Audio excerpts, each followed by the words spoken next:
வணக்கம். மதிமுகம் செய்திகள். இன்றைய முக்கிய நிகழ்வுகளை பார்ப்பதற்கு முன்பாக தலைப்பு செய்திகளை பார்க்கலாம். தமிழக மீனவர்களை மீட்க நடவடிக்கை எடுக்க வேண்டும். மத்திய அமைச்சருக்கு முதலமைச்சர் மு.க. ஸ்டாலின் கடிதம்.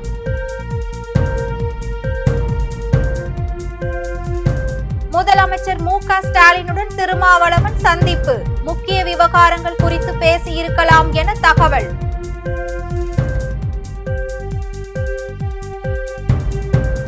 அமலாக்கத்துறை கைது செய்ததை எதிர்த்து கெஜ்ரிவால் மனு. கெஜ்ரிவாலுக்கு இடைக்கால ஜாமீன் அளித்து உத்தரவு.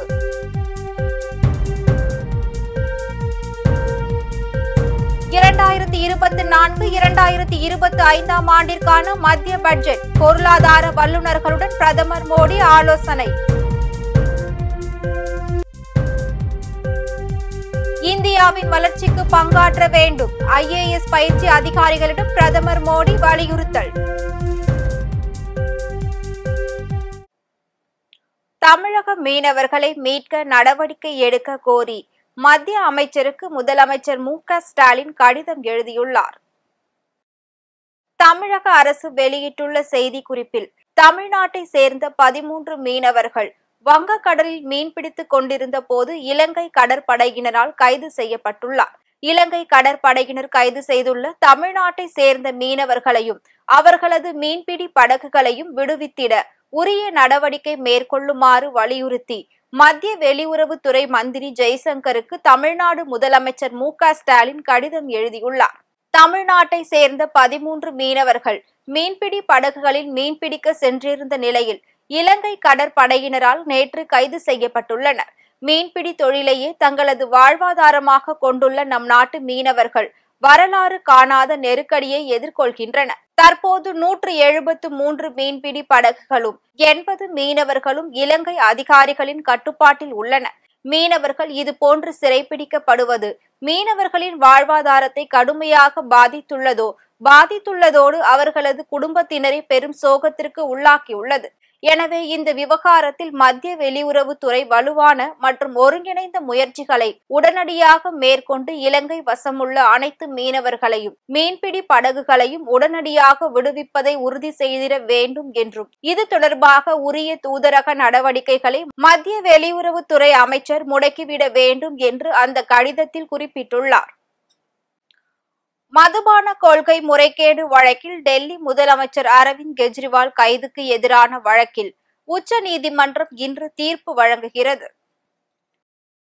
டெல்லி அரசின் மதுபான கொள்கை முறைகேடு வழக்கில் முதல் மந்திரி கெஜ்ரிவால் கடந்த மார்ச் மாதம் 21ஆம் தேதி கைது செய்யப்பட்டார். அமலாக்கத்துறையின் இந்த கைது நடவடிக்கைக்கு எதிராக உச்ச நீதிமன்றத்தில் அவர் மனு தாக்கல் செய்தார். இந்த மனுவை நீதிபதிகள் சஞ்சீவ் கண்ணா, திபாங்கர் தத்தா அமர்வு விசாரித்து வந்தது. இந்த வழக்கில் கெஜ்ரிவால் சார்பில் ஆஜரான மூத்த வழக்கறிஞர் அபிஷேக் சிங்வி நிதி மோசடி தடுப்பு சட்டத்தின் பிரிவு 19 நிபந்தனைகளை பூர்த்தி செய்யாததன் மூலம் கெஜ்ரிவாலை கைது செய்ததில் அமலாக்கத்துறை தவறு செய்ததாக குற்றம் சாட்டியிருந்தார். இந்த வழக்கின் விசாரணை கடந்த மே மாதம் முடிந்தது. அதனைத் தொடர்ந்து தீர்ப்பும் ஒத்திவைக்கப்பட்டது. இந்த வழக்கின் விசாரணை கடந்த மே மாதம் முடிந்த நிலையில் தீர்ப்பும் ஒத்திவைக்கப்பட்டது. இந்நிலையில் இன்று தீர்ப்பளித்த உச்ச நீதிமன்றம் கெஜ்ரிவாலுக்கு இடைக்கால ஜாமீன் அளித்து உத்தரவிட்டு இருக்கிறது. ஏற்கனவே சிபிஐயும் மதுபான கொள்கை வழக்கில் கெஜ்ரிவாலை கைது செய்திருப்பதால் அவர் வெளியே வர முடியாத நிலை உள்ளது. நாட்டில் அனைத்து குடிமக்களுக்கும் உற்பத்தியில் தரம் மற்றும் வாழ்வில் தரம் ஆகியவை வழங்கப்பட வேண்டும் என IAS பயிற்சி அதிகாரிகளிடம் பிரதமர் மோடி தெரிவித்துள்ளார். டெல்லியில் உள்ள சுஷ்மா சுவராஜ் பவனில் 2022ஆம் ஆண்டு பிரிவை சேர்ந்த IAS பயிற்சி அதிகாரிகள் 181 பேருடன் பிரதமர் மோடி இன்று உரையாடினார். அவர்கள் மத்திய அரசின் பல்வேறு அமைச்சகங்கள் மற்றும் துறைகளை சேர்ந்த உதவி செயலாளர்கள் பணியில் இணைந்துள்ளனர். இந்த நிகழ்ச்சியில் மத்திய பணியாளர் துறை இணை அமைச்சர் ஜிதேந்திர சிங், பிரதம மந்திரியின் முதன்மை செயலாளர் PK மிஸ்ரா, கேபினெட் செயலாளர் ராஜீவ் கௌபா, உள்துறை மற்றும் அதிகாரிகளுக்கான பயிற்சிகள் துறையின் செயலாளர் AK பல்லா மற்றும் பிற மூத்த அதிகாரிகள் ஆகியோர் கலந்து கொண்டனர். இந்த நிகழ்ச்சியின் போது பல்வேறு அதிகாரிகளும் தங்களுடைய அனுபவங்களை பகிர்ந்து கொண்டனர். இது பற்றி பிரதமர் மோடி வெளியிட்டுள்ள எக்ஸ் பதிவில், IAS பயிற்சி அதிகாரிகளுடன் நடந்த உரையாடல் ஆச்சரியமளிக்கும் வகையில் இருந்தது. இந்தியாவின் வளர்ச்சிக்கான பாதைக்கு பங்காற்றுவதற்கான வழிகளை காணும்படி வலியுறுத்தியதுடன் நம்முடைய மக்களின் வாழ்க்கையில் நேர்மறையான வேறுபாட்டை கொண்டு வரும்படி கேட்டுக்கொண்டேன் என பதிவிட்டுள்ளார். இது பற்றி பிரதமர் மோடி அலுவலகம் வெளியிட்டுள்ள செய்தியில், புதிய இந்தியாவானது அரைமனதுடன் அணுகுதலோடு திருப்தி அடைவதில்லை, செயல்திறனுடன் செயல்பட வேண்டும், சிறந்த சாத்தியப்பட்ட நிர்வாகம் தருவதற்கு அவர்கள் முயற்சிக்க வேண்டும், அனைத்து குடிமக்களுக்கும் உற்பத்தியில் தரம் மற்றும் வாழ்வில் தரம் ஆகியவை வழங்கப்பட வேண்டும் என பிரதமர் மோடி அவர்களிடம் தெரிவித்துள்ளார். மத்திய பட்ஜெட் தொடர்பாக பொருளாதார வல்லுநர்களுடன் பிரதமர் மோடி ஆலோசனை மேற்கொண்டார். 2024-2025 ஆண்டிற்கான மத்திய பட்ஜெட் கூட்டத்தொடர் ஜூலை 22 தொடங்கி ஆகஸ்ட் 12 வரை நடைபெறும் என மத்திய அரசு அதிகாரப்பூர்வமாக அறிவித்துள்ளது. மத்திய நிதி மந்திரி நிர்மலா சீதாராமன் மத்திய பட்ஜெட்டை தாக்கல் செய்கிறார். மோடி 3வது முறை பிரதமராக பதவியேற்ற பின் தாக்கல் செய்யப்படும் முதல் பட்ஜெட் இதுவாகும். 2024-2025 ஆண்டிற்கான பட்ஜெட் தாக்கல் செய்யப்பட உள்ள நிலையில் இது தொடர்பாக டெல்லியில் பிரதமர் நரேந்திர மோடி தலைமையிலான ஆலோசனை கூட்டம் நடைபெற்றது. பொருளாதார வல்லுநர்களுடன் நடைபெற்ற இந்த ஆலோசனை கூட்டத்தில் நிதி மந்திரி நிர்மலா சீதாராமன், பொருளாதார வல்லுநர்கள் கலந்து கொண்டுள்ளனர். முதலமைச்சருடனான இந்த சந்திப்பின் போது பல்வேறு முக்கிய விவகாரங்கள் குறித்து திருமாவளவன் பேசியிருக்கலாம் என்று தெரிகிறது. முதலமைச்சருடனான இந்த சந்திப்பின் போது பல்வேறு முக்கிய விவகாரங்கள் குறித்து திருமாவளவன் பேசியிருக்கலாம் என்றும் தெரிகிறது. முதலமைச்சர் மு.க. ஸ்டாலினை விடுதலை சிறுத்தைகள் கட்சியின் தலைவரும் MP-யுமான திருமாவளவன் இன்று சந்தித்து பேசினார். சென்னை தலைமை செயலகத்தில் இந்த சந்திப்பு நடைபெற்றது. முதலமைச்சருடனான இந்த சந்திப்பின் போது பல்வேறு முக்கிய விவகாரங்கள் குறித்து பேசியிருக்கலாம் என்று தெரிகிறது. குறிப்பாக நீட் தேர்வு விவகாரம், கிரிமினல் சட்ட விவகாரம் ஆகியவை குறித்து பேசியதாக தகவல் வெளியாகியுள்ளது. அதேபோல் ஆம்ஸ்ட்ராங் படுகொலை வழக்கின் விசாரணையை தீவிரப்படுத்த வேண்டும் உள்ளிட்ட சில கோரிக்கைகளையும் திருமாவளவன் வைத்திருக்கலாம் என தகவல் வெளியாகியிருக்கிறது.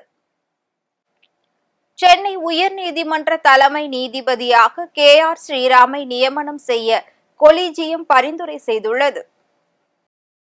சென்னை உயர்நீதிமன்ற தலைமை நீதிபதியாக மும்பை உயர்நீதிமன்ற நீதிபதி KR ஸ்ரீராமை நியமனம் செய்ய கொலிஜியம் பரிந்துரை செய்துள்ளது. சென்னை உயர்நீதிமன்ற தலைமை நீதிபதி SV கங்கா பூர்வாலா கடந்த மே மாதம் 23 ஓய்வு பெற்றார். இதனை அடுத்து குடியரசுத் தலைவர் உத்தரவின்படி சென்னை உயர்நீதிமன்ற மூத்த நீதிபதியாக இருந்த R மகாதேவன் கடந்த மே 24 உயர் நீதிமன்ற பொறுப்பு தலைமை நீதிபதியாக பதவியேற்றார். இந்நிலையில் உச்ச நீதிமன்ற தலைமை நீதிபதி சந்திரசூட் தலைமையிலான கொலிஜியம் நேற்று கூடியது. இதில் சென்னை உயர்நீதிமன்ற பொறுப்பு தலைமை நீதிபதி R மகாதேவனையும், ஜம்மு காஷ்மீர் உயர் நீதிமன்ற தலைமை நீதிபதி N கோட்டீஸ்வர் சிங்கையும் உச்ச நீதிமன்ற நீதிபதியாக நியமிக்க மத்திய அரசுக்கு பரிந்துரைத்து தீர்மானம் அனுப்பப்பட்டுள்ளது. சென்னை உயர் நீதிமன்ற பொறுப்பு தலைமை நீதிபதியான R மகாதேவனை சுப்ரீம் கோர்ட் நீதிபதியாக பரிந்துரைத்துள்ள நிலையில் அவரது இடத்திற்கு சென்னை உயர் நீதிமன்ற தலைமை நீதிபதியாக KR ஸ்ரீராமை நியமனம் செய்ய கொலிஜியம் பரிந்துரைத்துள்ளது. KR ஸ்ரீராம் தற்போது மும்பை உயர் நீதிமன்ற நீதிபதியாக பணியாற்றி வருகிறார் என்பது குறிப்பிடத்தக்கது. பாஸ்போர்ட்டை ஒப்படைக்கும் இந்தியர்கள் எண்ணிக்கை அதிகரிப்பு காரணம் என்ன? முழு விவரங்களை தற்போது பார்க்கலாம். வெளிநாட்டு குடியுரிமை பெற்றதால் இந்திய பாஸ்போர்ட்டை ஒப்படைக்கும் இந்தியர்கள் எண்ணிக்கை அதிகரித்து வருகிறது. 1967 ஆண்டின் இந்திய பாஸ்போர்ட் சட்டப்படி இந்திய பாஸ்போர்ட் வைத்திருப்பவர்கள் வெளிநாட்டு குடியுரிமை பெற்றவுடன் தங்களது இந்திய பாஸ்போர்ட்டை ஒப்படைக்க வேண்டும். 3 ஆண்டுக்குள் ஒப்படைத்தால் அபராதம் இல்லை.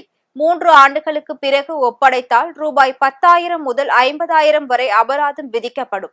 இந்த பின்னணியில் கடந்த 10 ஆண்டுகளில் வெளிநாட்டு குடியுரிமை பெற்று இந்திய பாஸ்போர்ட்டை ஒப்படைக்கும் இந்தியர்களின் எண்ணிக்கை அதிகரித்து வருவது தெரிய வந்துள்ளது. 2014 ஆண்டு முதல் 2022 ஆண்டு வரை பாஸ்போர்ட்டை ஒப்படைப்பதில் டெல்லி வாசிகள் முதலிடத்தில் உள்ளனர். அங்கு மொத்தம் 60,414 பேர் பாஸ்போர்ட்டை ஒப்படைத்துள்ளனர். அடுத்து பஞ்சாபை சேர்ந்தவர்கள் 28,117 பேரும், குஜராத்தை சேர்ந்தவர்கள் 22,300 பேரும் பாஸ்போர்ட்டை ஒப்படைத்துள்ளனர். கடந்த 2021ஆம் ஆண்டு ஜனவரி மாதத்தில் இருந்து குஜராத்தை சேர்ந்தவர்கள் 1187 பேர் இந்திய குடியுரிமையை விட்டுக் கொடுத்து பாஸ்போர்ட்டை ஒப்படைத்துள்ளனர். இவர்களில் பெரும்பாலானோர் 30 முதல் 45 வயதுக்கு உட்பட்டவர்களே ஆவர். இவர்கள் அமெரிக்கா, இங்கிலாந்து, கனடா, ஆஸ்திரேலியா ஆகிய நாடுகளில் குடியேறியவர்கள் ஆவர். படிப்புக்காக வெளிநாடுகளுக்கு செல்பவர்கள் இறுதியில் அங்கேயே குடியேறி விடுகிறார்கள். வெளிநாடுகளில் உள்ள கட்டமைப்பு வசதி, வாழ்க்கை தரம் ஆகியவற்றால் ஈர்க்கப்பட்டு அங்கு குடியேறுகிறார்கள். 2022ஆம் ஆண்டு குஜராத்தை சேர்ந்த 241 பேர் இந்திய பாஸ்போர்ட்டை ஒப்படைத்தனர். ஒரே ஆண்டில் 2023ஆம் ஆண்டு இந்த எண்ணிக்கை 2 மடங்காக, அதாவது 485ஆக உயர்ந்தது. நடப்பாண்டில் மே மாதத்திற்குள் 244 பேர் பாஸ்போர்ட்டை ஒப்படைத்து விட்டனர் என்பது குறிப்பிடத்தக்கது. கோவை மாவட்ட ஆட்சியர் அலுவலகத்தில் புதிதாக கட்டப்பட்டுள்ள நுழைவு வாயிலை அமைச்சர் முத்துசாமி திறந்து வைத்தார். பின்னர் மாவட்ட ஆட்சியர் அலுவலக கூட்டரங்கில் சமூக பாதுகாப்பு திட்டத்தின் சார்பில் 2 பெண் குழந்தைகள் பாதுகாப்பு திட்டத்தின் கீழ் 1048 பயனாளிகளுக்கு தலா 25,000 ரூபாய் வைப்பு நிதி பத்திரத்தை வழங்கினார். பின்னர் செய்தியாளர்களை சந்தித்த அமைச்சர், மக்களுடன் முதல்வன் திட்டத்தின் கீழ் இன்றிலிருந்து 66 நாட்களுக்கு முகாம்கள் நடைபெற உள்ளதாகவும், கோவை மாவட்டத்தில் 218 கிராம பஞ்சாயத்துகளில் இம்முகாம்களில் நடத்தப்பட உள்ளதாகவும், 15 துறைகள் இதில் பங்கேற்கும் எனவும், 44 விதமான பிரச்சனைகளுக்கு மனு அளிக்கலாம் எனவும், 30 நாட்களுக்குள் அதன் மீது நடவடிக்கை எடுக்க வேண்டும் என்றார். கோவை மேயராக இருந்த கல்பனா உடல்நிலை சரியில்லை என்றுதான் ராஜினாமா கடிதத்தை வழங்கி இருப்பதாகவும், அவர் மீது ஊழல் குற்றச்சாட்டு என்று கூறுவது சரியானது அல்ல என்று தெரிவித்தார். மேலும் அரசு மதுபான கடைகளை குறைப்பதற்கு நடவடிக்கை எடுக்கப்பட்டு தற்பொழுது 500 கடைகள் மூடப்பட்டு இருப்பதாகவும், அதனைத் தொடர்ந்து செய்வதற்கு சில இடையூறுகள் இருப்பதாகவும் அவர் தெரிவித்தார். மேலும் அனுமதியின்றி மது கடைகளை நடத்தினால் கடுமையாக நடவடிக்கை எடுக்கப்படும் எனவும் கூறினார். அதனைத் தொடர்ந்து நாடாளுமன்ற தேர்தலில் எப்படி மிகப்பெரிய வெற்றியை கொடுத்தார்களோ அதே போன்று விக்கிரவாண்டியிலும் கொடுப்பார்கள் என தெரிவித்த அவர், அதற்கு காரணம் மக்கள் பிரச்சனைகளை தீர்ப்பதற்காக முதலமைச்சர் எடுக்கின்ற ஒவ்வொரு நடவடிக்கை எனவும், விக்கிரவாண்டியில் மிகப்பெரிய ஆதரவை தங்களால் காண முடிவதாக கூறினார். அரசு மதுபான கடைகள் படிப்படியாக குறையும் சொல்லியிருந்தீங்க, இல்லை அதை குறைக்கிறதுக்கு உண்டான நடவடிக்கை எடுத்தால் 500 கடைகள் மூடப்பட்டிருக்கிறது. அதை மறுபடியும் தொடர்ந்து செய்வதற்கு சில இடையூறுகள் இருக்கிறது. நிறைய கடைகள் அதாவது அதிகாரமே இல்லாமல் செயல்பட்டு இல்லை, எங்கேயாவது பர்மிஷன் இல்லாமல் லைசன்ஸ் இல்லாமல் நடந்தால் கடுமையாக நடவடிக்கை எடுத்துக்கிட்டு இருக்கோம். இப்போ லைசன்ஸ் இல்லாமல் எந்த கடை இருக்குதுன்னு சொன்னாலும் அவங்க மேலே கண்டிப்பாக நாங்கள் கடுமையாக நடவடிக்கை எடுக்க தயாராக இருக்கோம். எங்களுக்கு வர ரிப்போர்ட்டை நாங்கள் எடுத்துகிட்டு இருக்கோம். நீங்கள் பேப்பரில் பார்த்துட்டு இருப்பீங்க. அது மாதிரி நடவடிக்கை எடுத்துகிட்டு இருக்கோம். அது மாதிரி இருந்ததுனாக்கா யார் வேணாலும் சொல்லலாம். இப்போ வாட்ஸ்அப்பில் வந்ததுன்னா உடனே நாங்கள் எங்கள் அதிகாரிகள் அங்கே போய் நடவடிக்கை எடுக்கிறாங்க. ஒரு செய்தி யாராச்சும் கூப்பிட்டு சொன்னாங்கன்னா உடனே நடவடிக்கை எடுக்கிறோம். அதனால் அதில் கடுமையாக நடவடிக்கை எடுக்கணுங்கிற முதலமைச்சருடைய உத்தரவு. அதை நாங்கள் செய்துக்கிட்டு இருக்கோம். கண்டிப்பாக தொடர்ந்து அது செய்யப்படும்.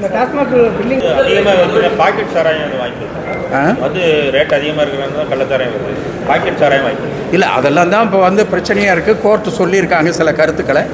அந்த பிரச்சனைகள் நாங்கள் இப்போ என்ன சொன்னாலும் அதுக்கு 1000 கருத்துக்கள் உங்களுக்கு வருது. அதனால் கோர்ட் என்ன சொல்லுதோ அதுக்கு அடிப்படையில் நாங்கள் நடவடிக்கை எடுக்கிறோம்.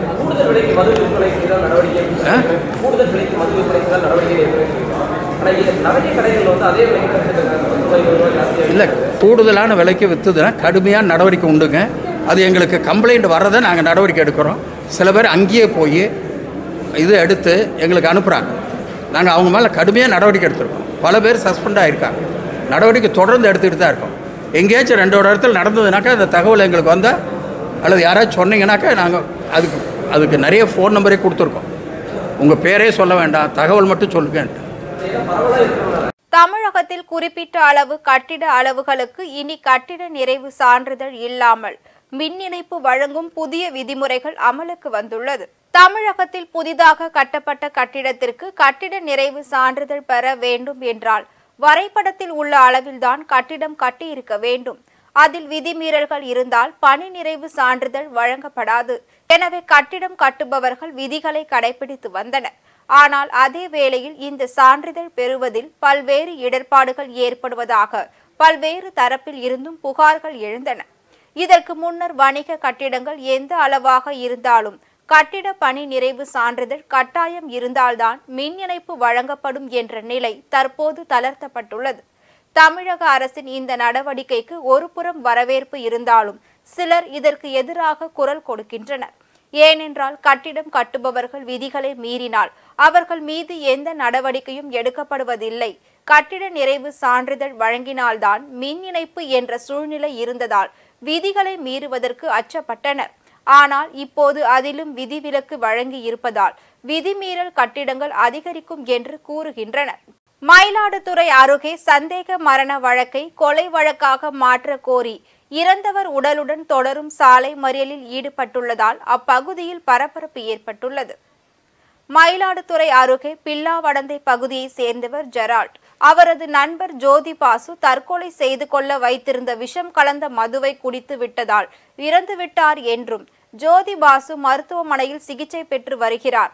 போலீசார் சந்தேக மரணமாக வழக்கு பதிவு செய்து ஜெரால்ட் உடலை உடல்கூறு ஆய்வு செய்து உறவினரிடம் ஒப்படைத்தனர். ஜோதி பாசு ஜெரால்டை கொலை செய்ய விஷம் கலந்த மதுவை குடிக்க வைத்துள்ளார் என்றும் காப்பாற்ற வந்தவர்களை விரட்டியுள்ளார் என்றும் ஏற்கனவே 2 முறை ஜெரால்டை கொல்ல முயற்சித்த சம்பவம் நடந்துள்ளது என்று கூறி உறவினர்கள் ஜோதிபாசு மீது போடப்பட்ட சந்தேக மரண வழக்கை கொலை வழக்காக பதிவு செய்து அவரை கைது செய்ய வேண்டும் என்று கோரிக்கை வைத்தனர்.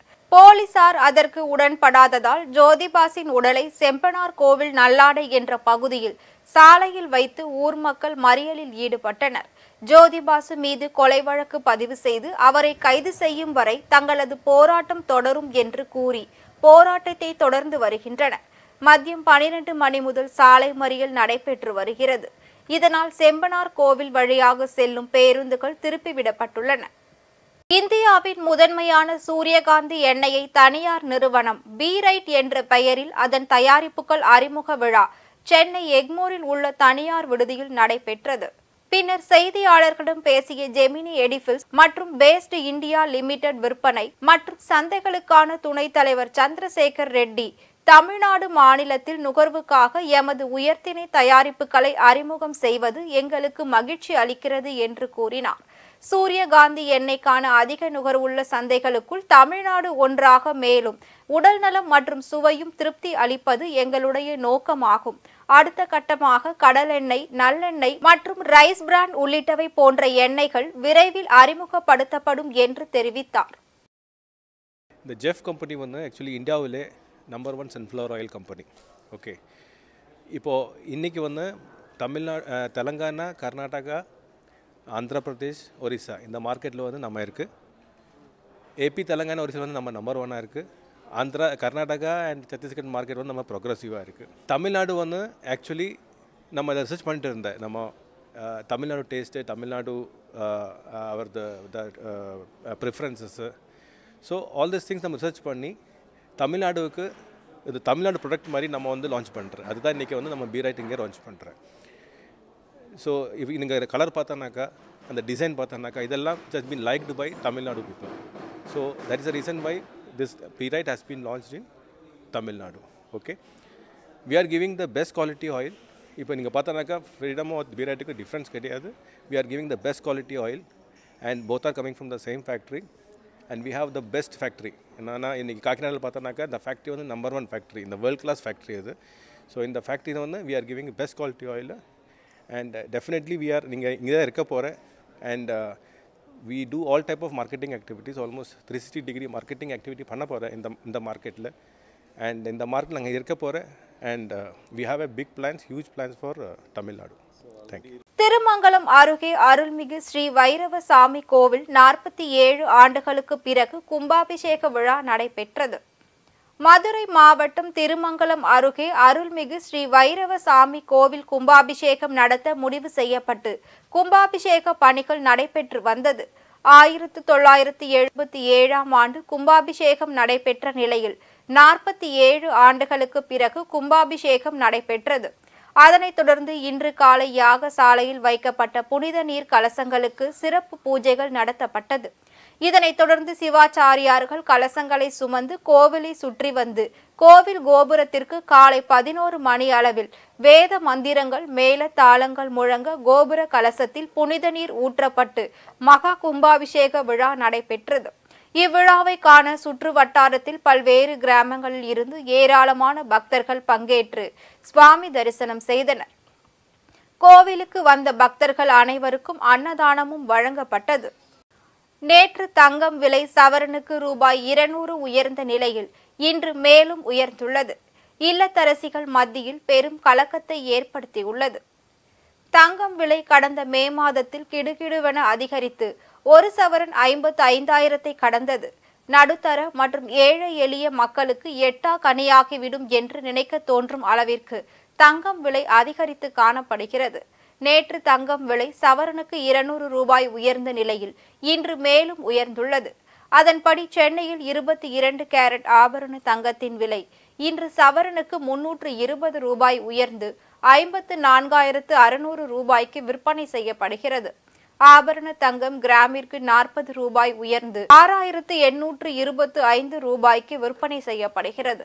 வெள்ளியின் விலையில் எந்தவித மாற்றமும் இன்றி 1 கிராம் வெள்ளியின் விலை 100 ரூபாய்க்கு விற்பனை செய்யப்படுகிறது. ஒரு பக்கம் அமெரிக்க அதிபர் தேர்தல் சூடு பிடித்திருக்கும் நிலையில் நேட்டோ மாநாட்டில் பங்கேற்ற அமெரிக்க அதிபர் ஜோ பைடன் தலைவர்களின் பெயர்களை தவறாக சொல்லி மேலும் விவாதத்தை ஏற்படுத்தியிருக்கிறார். வாஷிங்டனில் செவ்வாய்க்கிழமை தொடங்கி வியாழக்கிழமை நிறைவடைந்த நேட்டோ மாநாட்டிற்கு பிறகு செய்தியாளர்களிடையே பேசிய அதிபர் ஜோ பைடன் அமெரிக்க துணை அதிபர் கமலா ஹாரிஸ் பெயருக்கு பதிலாக முன்னாள் அதிபர் டொனால்ட் ட்ரம்ப் பெயரை சொல்லி குழப்பத்தை ஏற்படுத்தியிருந்தார். அடுத்து நடைபெற்ற மற்றொரு நிகழ்வில் உக்ரைன் அதிபர் ஜெலன்ஸ்கி பெயரை உச்சரிப்பதற்கு பதிலாக ரஷ்ய அதிபர் புதின் பெயரை உச்சரித்து பிறகு தனது தவறை உணர்ந்து சரியாக கூறிய சம்பவம் பெரும் பரபரப்பை ஏற்படுத்தியிருக்கிறது. மீண்டும் தலைப்பு செய்திகள். தமிழக மீனவர்களை மீட்க நடவடிக்கை எடுக்க வேண்டும். மத்திய அமைச்சருக்கு முதலமைச்சர் மு.க. ஸ்டாலின் கடிதம்.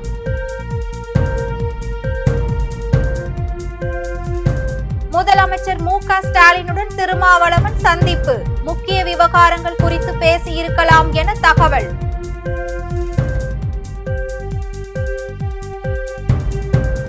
அமலாக்கத்துறை கைது செய்ததை எதிர்த்து கெஜ்ரிவால் மனு. கெஜ்ரிவாலுக்கு இடைக்கால ஜாமீன் அளித்து உத்தரவு.